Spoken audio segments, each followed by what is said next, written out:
जय हिंद साथियों, आप सभी का स्वागत करता हूं आप सभी के अपने चैनल टारगेट सिलेक्शन में। साथियों, आज की इस वीडियो में आज का कंप्लीट करंट अफेयर साथियों यहां पर हम लोग देखेंगे। साथियों, आज की इस वीडियो में आज का करंट अफेयर तो देखेंगे, लेकिन उससे बढ़िया बात साथियों ये है कि साथियों जो भी जैसे कि मान लीजिए आज जो क्वेश्चंस बना वो जुडिथ सुमिनवा तुलुका ये किस देश की प्रधानमंत्री बनी ये तो मैं आपको बताऊंगा। उसके अलावा साथियों अभी पिछले महीनों में जितने जितने देश के जैसे आयरलैंड के प्रधानमंत्री कौन बने ये भी आपको मालूम होना चाहिए, और ये आपको मालूम है तो आपका रिवीजन हो जाएगा। हंगरी के राष्ट्रपति कौन बने या फिनलैंड के राष्ट्रपति कौन बने, ये सारी जानकारी साथियों आज की इस वीडियो में मैं आपको साथियों रिवाइज करवा दूंगा एक तरीके से, और आज की करंट अफेयर के क्वेश्चंस भी आज की इस वीडियो में हम लोग देख लेंगे। तो साथियों वीडियो में आपने अगर एंट्री कर दी है तो इन सभी कंटेंट को आप अपने मनोमस्तिष्क में स्टोर कर सकते हैं बहुत आसानी से, और बहुत आसानी के साथ साथियों आज की इस वीडियो में सब कुछ पूरा कंटेंट आपके मनोमस्तिष्क में स्टोर करवा दूंगा, आपके दिलो दिमाग में फीड करवा दूंगा।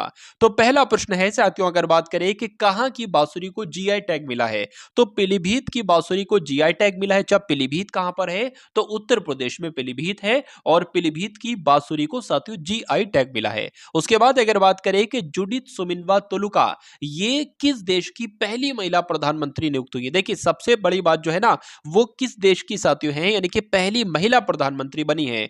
कांगो की ये पहली महिला प्रधानमंत्री बनी है। इनका नाम क्या है साथियों, अगर मैं आपको बताऊं सुमिनवा भी अगर आप याद करेंगे ना तो आप एग्जाम में क्वेश्चंस कर लोगे।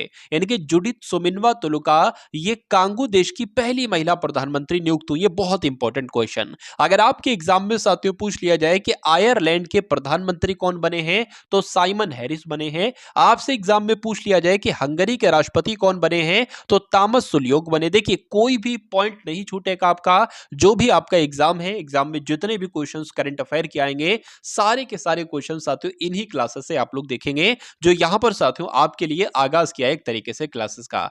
उसके बाद अगर बात करें कि तुवालू की जो प्रधानमंत्री बनी है साथियों वो कौन बनी है तो फेलेटी टियो बनी है। फिनलैंड के राष्ट्रपति का चुनाव जीता है किसने जीता है तो एलेक्जेंडर स्टब ने जीता है। अगर आप साथियों इसका पीडीएफ लेना चाहते हैं तो वो तरीका भी मैं आपको बताऊंगा कि पीडीएफ आप इसका कैसे डाउनलोड कर पाएंगे। देखिए फिनलैंड के राष्ट्रपति बन गए हैं एलेक्जेंडर स्टब, ठीक है। अगर आपसे एग्जाम में पूछा जाए कि कजाकिस्तान के प्रधानमंत्री जो बने हैं वो कौन बने हैं तो ओल्जास बेक्टनोव की अगर बात करें तो ये कजाकिस्तान के प्रधानमंत्री बने हैं। अल सल्वाडोर के साथियों दोबारा से राष्ट्रपति जो बने हैं इनका नाम है नायब बुकले, और ये साथियों अल सल्वाडोर के फिर से राष्ट्रपति बने हैं। अब अगर बात करते हैं उसके बाद कि चीन ने किस देश में 30 स्थानों के नाम बदले हैं बताइए। तो यहां पर अगर साथियों बात करते हैं 30 स्थानों के नाम बदले हैं किस देश ने, चीन देश ने, तो कहां के साथियों अरुणाचल प्रदेश यहां पर होना चाहिए था।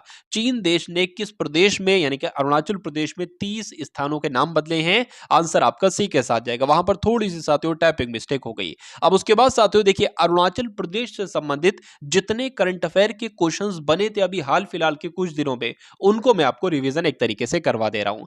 आप लोग ध्यान रखेंगे साथियों 100% घरेलू नल जल कनेक्शन हासिल करने वाला पहला उत्तर पूर्वी राज्य कौन सा है तो अरुणाचल प्रदेश है। उसके अलावा आप लोग ध्यान रखेंगे तवांगचू टाइट्स इंटरनेशनल कयाकिंग चैंपियनशिप 2024 ये कहां पर आयोजित होगी तो अरुणाचल प्रदेश में होगी। उसके अलावा आप लोग ध्यान रखेंगे कि अरुणाचल प्रदेश के आदि केकिर ये अदरक है, हस्त निर्मित कालीन तिब्बती निवासियों द्वारा, और वांचो शिल्प इसको साथियों जीआई टैग मिला है। उसके बाद अगर बात करते हैं कि पवन कुमार सेन को अरुणाचल प्रदेश का मुख्य निर्वाचन अधिकारी नियुक्त किया गया है। डायरेक्ट आपसे एग्जाम में पूछा जाएगा कि अरुणाचल प्रदेश के मुख्य निर्वाचन अधिकारी किसको नियुक्त किया गया है तो साथियों पवन कुमार सेन को नियुक्त किया गया है। उसके बाद देखिए चौथे नंबर का साथियों प्रश्न आपकी स्क्रीन पर है। हाल ही में भारत की पहली एआई यानी कि आर्टिफिशियल इंटेलिजेंस आधारित फिल्म का ट्रेलर लॉन्च किया हुआ है, इसका नाम क्या है साथियों तो इसका नाम क्या है, इसका नाम इरा है। ये आप लोग ध्यान रखेंगे, आपसे एग्जाम में पूछा जा सकता है। किसने 56वीं राष्ट्रीय खो खो चैंपियनशिप जीती है तो किसने जीती है साथियों महाराष्ट्र राज्य ने 56वीं राष्ट्रीय खो खो चैंपियनशिप जीती है। ये आपको मालूम होना चाहिए, आपको याद रखना है। अब यहां पर देखिए महाराष्ट्र का करंट अफेयर का आज का क्वेश्चन आपने देखा, तो मैं नहीं कहता ये क्वेश्चन आपसे पूछ लिया जाएगा, हो सकता हो ये क्वेश्चन ना पूछकर साथियों इन क्वेश्चंस में से आपसे से क्वेश्चंस बन जाए, ठीक है ना। तो कंप्लीट जानकारी साथियों यहां पर मैं आपको दूंगा और मेरा मानना है कि इकलौता एक एक प्रश्न भी ऐसा नहीं होगा साथियों जो करंट अफेयर का हो जिसमें आप अटपटाओ, एग्जाम में आपको कोई दिक्कत लगे करंट अफेयर के सेक्शन में। सारा कुछ साथियों एक्सपर्ट आपको बना दूंगा एक तरीके से आपको करंट अफेयर का। देखिए, महाराष्ट्र के मुख्यमंत्री ने भारत की पहली एलएनजी संचालित बस लॉन्च की, आपसे पूछा जा सकता है। महाराष्ट्र भूषण पुरस्कार 2024 ये किसको मिला है? तो ये डॉक्टर महाजन को दिया गया है। क्या महाराष्ट्र भूषण पुरस्कार किसको दिया गया है? डॉक्टर प्रदीप महाजन को दिया गया है। महाराष्ट्र सरकार ने स्वास्थ्य और शिक्षा के क्षेत्र में एआई के उपयोग के लिए गूगल के साथ समझौता किया है। बहुत बढ़िया। 27वें राष्ट्रीय युवा महोत्सव का आयोजन कहां पर किया है? तो साथियों महाराष्ट्र के नासिक में किया गया है। यह पॉइंट भी आपको मालूम होना चाहिए। चलिए, अब उसके बाद देखिए साथियों कि मालदीव के बाद किस देश में इंडिया आउट अभियान तेज हो गया है? तो किस देश की साथियों बात चल रही है? बांग्लादेश की बात चल रही है। आंसर आपका जाएगा ऑप्शन नंबर सी के साथ। अब उसके बाद देखिए साथियों, बांग्लादेश का जिक्र था तो यहां पर बांग्लादेश से संबंधित जो इंपॉर्टेंट करंट अफेयर के प्रश्न बनते हैं उनको भी देख लीजिए कि बांग्लादेश के प्रधानमंत्री ने मुस्लिम देशों के लिए साझा मुद्रा की वकालत की। आपसे पूछा जाएगा किस देश में मुस्लिम देशों के लिए साझा मुद्रा की वकालत की गई है? तो बांग्लादेश के। उसके अलावा आप लोग ध्यान रखेंगे साथियों, नजरुल उत्सव, क्या नजरुल उत्सव की अगर बात करें तो कहां शुरू हुआ है? साथियों बांग्लादेश में शुरू हुआ है। उसके अलावा आप लोग ध्यान रखेंगे कि खासी स्वतंत्रता सेनानी की अगर बात करें यूथ तिरोट सिंह की प्रतिमा का अनावरण जो किया गया है साथियों वो बांग्लादेश के ढाका में किया गया है। और बांग्लादेश ने ही अंडर 19 एशिया कप खिताब जीता। ये बहुत इंपॉर्टेंट क्वेश्चन है, पूछा जाएगा कि अंडर 19 एशिया कप का खिताब किसने जीता है? तो बांग्लादेश ने जीता है। उसके अलावा साथियों आप लोग ध्यान रखेंगे कि जो आपका बोंगो सागर 23 है ना, तो बोंगो सागर 23 का आयोजन किया है तो भारत और बांग्लादेश की नौसेना ने ही बोंगो सागर 23 का आयोजन किया है। ये 3 से 4 गोल्डन पॉइंट आप लोग साथियों ध्यान रखेंगे। अब उसके बाद देखिए साथियों, नेक्स्ट नंबर का क्वेश्चन है कि मालदीव के बाद किस देश में इंडिया आउट अभियान तेज हो गया है? बताइए। तो ये शायद मैंने आपको अभी बताया था, बांग्लादेश इस प्रश्न का बिल्कुल सही जवाब हो जाता है। ये क्वेश्चन भी हम लोगों ने देख लिए थे। उसके बाद देखिए कि हाल ही में कहां के प्रसिद्ध सांझी क्राफ्ट को जीआई टैग मिला है? बताइए। तो जीआई टैग साथियों जो मिला है ना, वो कहां के सांझी क्राफ्ट को जीआई टैग मिला है? बताइए। तो यहां पर जब हम साथियों बात करते हैं मथुरा, आप लोग साथियों ध्यान रखेंगे, यानी कि जो यूपी में है मथुरा, यहां के जो सांझी क्राफ्ट है इसको साथियों जीआई टैग दिया गया है। अब यहां पर देख लीजिए कि त्रिपुरा के त्रिपुरेश्वरी मंदिर के पेरा और महिलाओं की पारंपरिक पोशाक रेगनाई पचरा को जीआई टैग दिया गया है। आपसे पूछा जाएगा साथियों। उसके अलावा आप लोग ध्यान रखेंगे कि हॉकी इंडिया अवार्ड्स 2023 में hockey player of the year Hardik Singh और सलीमा टेटे को चुना गया है। उसके बाद देखिए कि आईएएफ ने गगन शक्ति नाम का 10 दिन का युद्ध अभ्यास शुरू किया है। और उसके अलावा आप लोग ध्यान रखेंगे साथियों कि एमएस धोनी ने टी20 क्रिकेट में विकेट के पीछे 300वां कैच पकड़कर नया रिकॉर्ड बनाया है और 7,000 टी20 रन बनाने वाले इकलौते विकेट कीपर बने हैं।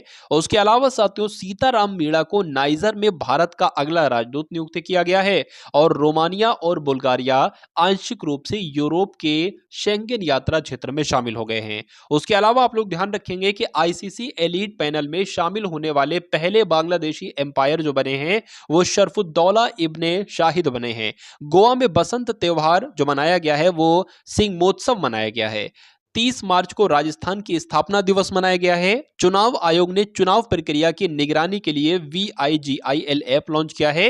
ये सारे के सारे क्वेश्चंस में से साथियों कुछ ना कुछ क्वेश्चंस आपसे एग्जाम में आपके जरूर पूछे जाएंगे। अब उसके बाद अगर बात करते हैं साथियों कि भारत और कौन से देश संस्कृत अनुसंधान और शिक्षा को बढ़ावा देने पर सहमत हुए हैं? तो भारत और नेपाल की जब हम बात करते हैं तो ये दोनों देश साथियों संस्कृत अनुसंधान और शिक्षा को बढ़ावा देने के लिए साथियों एक दूसरे से इन दोनों ने एक तरीके से सहमति साथियों की है। उसके अलावा आपसे नेपाल से संबंधित यहां पर प्रश्न था ना, तो आपसे पूछा जा सकता है कि जो आपका शांति प्रयास फोर्थ है ये कहां पर शुरू हुआ है? तो ये साथियों नेपाल में शुरू हुआ है। उसके अलावा अगर बात करते हैं नेपाल के तमांग समुदाय, यानी कि तमांग समुदाय जो है ना नेपाल में, इसने सोनम लोसार के अवसर पर नया साल मनाया है। ठीक है, नेपाल अगले 10 वर्षों में भारत को 10,000 मेगावाट बिजली का निर्यात करेगा। ठीक है, आधिकारिक तौर पर समलैंगिक विवाह का पंजीकरण पंजीकरण कराने वाला पहला दक्षिण एशियाई देश कौन सा बना है? तो नेपाल ही बना है साथियों। मैं उम्मीद करूंगा इस क्लास को साथियों आपने पसंद किया होगा और बहुत सारा प्यार साथियों इस क्लास को आप लोग देंगे। तो अगर बात करते हैं साथियों यहाँ पर अगले नंबर के गाई जात्रा उत्सव कहां पर मनाया गया है? तो नेपाल में साथियों मनाया गया है। ये पॉइंट भी आपको मालूम होना चाहिए साथियों। सभी के सभी क्वेश्चंस आपके एग्जाम के लिए बहुत इंपॉर्टेंट है और बहुत सारे क्वेश्चन साथियों आप लोग देखेंगे, यानी कि जो भी आपको क्लासेस दी जाए अगर सारी क्लासेस आप लोग ले लेते हैं तो मेरा मानना है साथियों, मेरे हिसाब से एक सिंगल क्वेश्चन भी आपका नहीं छूटेगा साथियों आपके करंट अफेयर के सेक्शन में। चलिए, तो इस वीडियो को साथियों अगर आपने अभी तक लाइक न किया हो तो तुरंत इसको लाइक कर दीजिए। एक प्यारे से कमेंट के माध्यम से बता दीजिए कि क्लास आपको साथियों कैसी लग रही है और इस वीडियो को साथियों अपने मित्रों तक भी शेयर अवश्य कर दीजिएगा। एटीपी रैंकिंग इतिहास में दुनिया के सबसे उम्रदराज नंबर 1 खिलाड़ी साथियों कौन बने हैं? इनका नाम आपको बताना है। तो नोवाक जोकोविच साथियों, इनका नाम आप लोग ध्यान रखेंगे नोवाक जोकोविच का। क्यों? क्योंकि ये एटीपी रैंकिंग इतिहास में दुनिया के सबसे उम्रदराज नंबर 1 खिलाड़ी बने हैं साथियों नोवाक जोकोविच। उसके बाद अगर बात करें कि मियामी ओपन टेनिस में महिला एकल खिताब डेनियल कॉलिंस ने जीता है और 44 साल की उम्र में रोहन बोपन्ना ने ऑस्ट्रेलिया के मैथ्यू एब्डन के साथ मिलकर डबल्स का खिताब जीता है और पुरुष सिंगल्स का खिताब इटली के जॉनिक सिनर ने जीता है। उसके बाद अगर बात करें चेन्नई ओपन टेनिस टूर्नामेंट का एकल खिताब किसने जीता है? डायरेक्ट पूछा जाएगा तो सुमित नागल ने जीता है।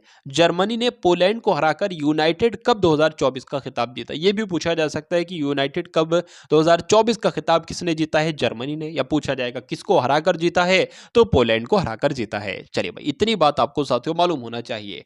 हाल ही में कौन कोंकण रेलवे कॉर्पोरेशन के चीफ मैनेजिंग डायरेक्टर बने हैं, सीएमडी बने हैं साथियों? बताइए। तो संतोष कुमार झा का नाम आपको साथियों मालूम होना चाहिए। क्यों मालूम होना चाहिए? क्योंकि कोंकण रेलवे कॉर्पोरेशन के नए सीएमडी साथियों बन चुके हैं। अब अगर बात करें आपसे एग्जाम में पूछ लिया जाए कि पीआईबी के प्रधान महानिदेशक के रूप में किसने कार्यभार संभाला है? तो शेफाली शरण ने। आपसे पूछा जाए कि फिक्की महिला संगठन के अध्यक्ष साथियों कौन बने हैं? तो जयश्री दास वर्मा बने हैं। ये दोनों बातें आपको मालूम होना चाहिए। एटीएमए के अध्यक्ष साथियों कौन बने हैं? तो अर्नब बनर्जी बने हैं। और एफआईएच एथलीट समिति के सह अध्यक्ष कौन बने हैं? तो पीआर श्रीजेश बने हैं। उसके अलावा आप लोग ध्यान रखेंगे साथियों, आईसीसी एलीट पैनल में शामिल होने वाले बांग्लादेशी एम्पायर कौन बने हैं? शरफुद्दौला इब्ने शाहिद बने हैं। यह भी जानकारी आपको साथियों मालूम होना चाहिए। हाल ही में इलेक्ट्रॉनिक्स और मैकेनिकल इंजीनियर्स के 33वें महानिदेशक के रूप में साथियों किसने पदभार ग्रहण किया है? ये आपसे पूछा जा रहा है। तो किसने किया है साथियों? जेएस सिदाना इनका नाम है और ये साथियों इलेक्ट्रॉनिक्स और मैकेनिकल इंजीनियर्स के 33वें महानिदेशक साथियों बन चुके हैं। आंसर आपका जाएगा बी के साथ। अब उसके बाद देखिए कुछ इंपॉर्टेंट पॉइंट यहां पर देख लीजिए जो आपके एग्जाम के लिए बहुत इंपॉर्टेंट है। पूछा जा सकता है कि बैंक ऑफ महाराष्ट्र के एमडी और सीईओ कौन बने हैं? तो निधु सक्सेना साथियों इनका नाम है और ये बैंक ऑफ महाराष्ट्र के एमडी और सीईओ बने। एमडी मतलब हो जाएगा मैनेजिंग डायरेक्टर और सीईओ का मतलब हो जाएगा साथियों चीफ एग्जीक्यूटिव ऑफिसर। उसके अलावा आप लोग ध्यान रखेंगे कि माइक्रोसॉफ्ट में पमर दावुलरी को विंडोज और सरफेस दोनों का नया प्रमुख नियुक्त किया। बहुत इंपॉर्टेंट क्वेश्चन है, क्या आपको ध्यान रखना है? पवन दावुलरी का नाम आप लोग ध्यान रखेंगे। क्यों? क्योंकि माइक्रोसॉफ्ट ने इनको विंडोज और सरफेस दोनों का नया प्रमुख नियुक्त किया है। उसके अलावा साथियों ऋतुराज अवस्थी जो है ना, ये लोकपाल के न्यायिक सदस्य के रूप में इन्होंने शपथ ली है। उसके बाद अगर बात करें जो दिनकर अस्थाना है, इनको साथियों गांबिया में भारतीय उच्चायुक्त नियुक्त किया गया है। पूछा जाएगा साथियों गांबिया में भारतीय उच्चायुक्त किसको नियुक्त किया गया है? तो दिनकर अस्थाना को नियुक्त किया गया है। उसके बाद देखिए साथियों कि किस देश ने मनोरंजक कैनाबिस को वैध कर दिया है साथियों? बताइए। तो अगर बात करें जर्मनी, आपके इस प्रश्न का बिल्कुल सही जवाब हो जाएगा, यानी कि जर्मनी देश ने मनोरंजक कैनाबिस को वैध कर दिया है। आंसर आपका जाएगा ए के साथ। अब उसके बाद देखिए जर्मनी के शोधकर्ताओं ने बाल्टिक सागर में लगभग 1 किलोमीटर लंबी पत्थर की दीवार की खोज की है। जर्मनी ने पोलैंड को हराकर यूनाइटेड कप 2024 का खिताब जीता है साथियों। एक तरीके से एकदम सिलेक्टेड ये पॉइंट है साथियों, सिलेक्टेड पॉइंट जो डायरेक्ट एग्जाम में हूबहू साथियों आपको मिलेंगे। जर्मनी ने दृष्टिबाधित लोगों को निशानेबाजी करने के लिए उपकरण विकसित किए हैं। उसके बाद अगर बात करें किस देश के वैज्ञानिकों ने कृत्रिम सूर्य में 100 मिलियन डिग्री सेंटीग्रेड का तापमान 48 सेकंड तक मेंटेन करने का रिकॉर्ड बनाया है। तो किस देश की साथियों बात चल रही है? दक्षिण कोरिया के वैज्ञानिकों ने साथियों ये काम किया है, यानी कि जो कृत्रिम सूर्य में 100 मिलियन डिग्री सेंटीग्रेड का तापमान 48 सेकंड तक मेंटेन करने का रिकॉर्ड बना है। बहुत इंपॉर्टेंट क्वेश्चन। उसके बाद अगर बात करते हैं दक्षिण कोरिया की, अगर बात करें तो दक्षिण कोरिया ने कुत्ते के मांस की खपत और बिक्री पर प्रतिबंध लगाने का विधेयक पारित किया। बिल्कुल सही। दक्षिण कोरिया दुनिया के सबसे बड़े चिप सेंटर का निर्माण करेगा। दुनिया के सबसे बड़े चिप सेंटर का निर्माण कौन करेगा? तो दक्षिण कोरिया करेगा। कुल मिला के इस टाइप से भी आपसे पूछा जा सकता है। उसके बाद अगर बात करें कि ओशिनिक सिटी नाम का तैरता हुआ शहर ये कहां पर साथियों स्थापित किया गया है? तो साउथ कोरिया में स्थापित किया गया है। मोस्ट इंपॉर्टेंट क्वेश्चन है। उसके बाद अगर बात करें साथियों 15 प्रश्न में आपके लिए यहां पर लाया था। हाल ही में किस राज्य के राज्यपाल ने परमवीर चक्र उद्यान का उद्घाटन किया है? तो कहां के साथियों राज्यपाल ने किया है? तमिलनाडु के राज्यपाल ने साथियों ये काम किया है, लेकिन तमिलनाडु के राज्यपाल ने परमवीर चक्र उद्यान का उद्घाटन किया है। आंसर आपका जाएगा बी के साथ। अब तमिलनाडु का जिक्र आया है तो तमिलनाडु से संबंधित जो इंपॉर्टेंट करंट अफेयर बनते हैं उनको भी मैं आपको बतला देता हूं। तमिलनाडु सरकार ने परिवारों के उत्थान के लिए नींगल नलामा योजना शुरू की। डायरेक्ट भी पूछा जा सकता है कि नींगल नलामा योजना किस राज्य ने शुरू की है? तो तमिलनाडु ने शुरू की है। उसके अलावा जो तमिलनाडु के मुख्यमंत्री है ना, इन्होंने साथियों एक राष्ट्र एक चुनाव और परिसीमन प्रक्रिया के खिलाफ प्रस्ताव पेश किया है, यानी कि तमिलनाडु के मुख्यमंत्री एक राष्ट्र एक चुनाव और परिसीमन प्रक्रिया के खिलाफ है। उसके बाद अगर बात करें कि आदिवासी महिला श्रीपति तमिलनाडु की सिविल जज बनी है। तमिलनाडु की सिविल जज कौन बनी है पूछा जाए तो आपको श्रीपति बता देना है, और ये आदिवासी महिला है। उसके अलावा साथियों हुंडई और IIT मद्रास तमिलनाडु में हाइड्रोजन इनोवेशन वैली स्थापित की जाएगी। उसके अलावा टाटा पावर ने तमिलनाडु में 70,000 करोड़ रुपए के निवेश की घोषणा की है। तो ये सारे के सारे साथियों पॉइंट आपको मालूम होना चाहिए भाई। बहुत बढ़िया, वेरी गुड क्लास। तो ये क्लास आपको साथियों कैसी लगी? आज के करंट अफेयर पर आधारित और उससे इंपॉर्टेंट फैक्ट जो बताए साथियों वो कारगर एक तरीके से आपके लिए होंगे। तो कुल मिला के अगर आपको करंट अफेयर में पूरे नंबर लाना है, आपकी कोई भी परीक्षा, आपका कोई भी एग्जामिनेशन होने वाले उसमें करंट अफेयर के प्रश्न अवश्य पूछे जाएंगे। तो अगर आप चाहते हैं कि करंट अफेयर में आपका कोई सानी ना हो, यानी कि करंट अफेयर में आपको कोई पछाड़ ना पाए, तो ये डेली करंट अफेयर वाली क्लास आपको जरूर देखना चाहिए। और इस वीडियो को साथियों अगर आप शेयर कर देते हैं तो ये समझ लीजिए मेरे दिल में जान आ जाएगी। एक तरीके से मैं एक तरीके से साथियों बहुत दिल के साथ आपके लिए करंट अफेयर की क्लास बनाया करूंगा। तो इस वीडियो को शेयर कीजिए साथियों, वीडियो को लाइक कीजिए, प्यारे कमेंट के माध्यम से बताइए कि ये क्लास आपको कैसी लगी। तो मिलते हैं हम सभी लोग आने वाली वीडियो में। जय हिंद साथियों।